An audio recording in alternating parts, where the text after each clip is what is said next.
Good evening, Bakes. Today I'm going to show you paano mag-cut ng aming Rebel bars. So ito po, ganito yun ang pag-cut. Of course, no, syempre, gagamitan ko ng knife para maputol ko po yung Rebel bar. So yung size po ng ano namin, ng baking pan is 16 by 11. So hinahati ko po siya sa dalawa at tapos pinag-slice ko ng mas medyo maliit na rectangle para mas madali po yung pag-cut ng Rebel bar. So makikita ninyo, gumagamit po ako ng ano ba to? Chopping board, tsaka si babaw ng chopping board, merong steel ruler. O ayan, para talaga pantay na pantay ang sukat ng mga Rebel bars namin.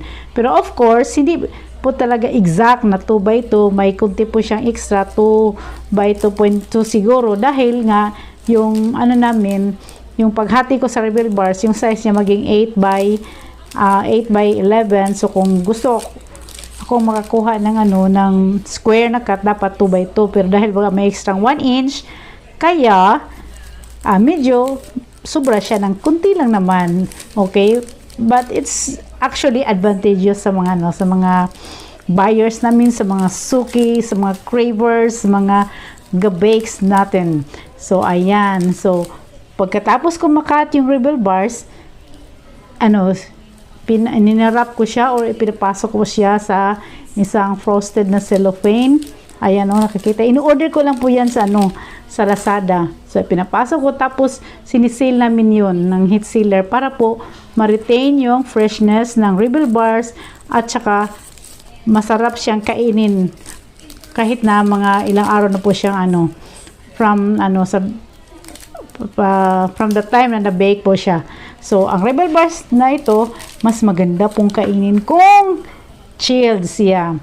Syempre masarap din naman kahit hindi naka-chill, pero nirecommend ko talagang kainin mong chilled siya dahil so experience mo talaga na super sarap, super delicious, super mainam kainin talaga yung ano, yung Rebel bars ng Bakes by Rocarero. So it will last for many days at sa ano, basta nakalagay siya sa ref, at kahit ano, kahit mga ilang araw na yun, masarap pa rin, no? Sabi nga yung ibang ano, yung isang customer namin, habang tumatagal lalong sumasarap yung Rebel bars. Okay, so baka gusto niyo subukan, o i-message nyo lang kami sa aming page. Ayan, so ngayon kita na ninyo kung paano namin ginagawa yung o binabalot yung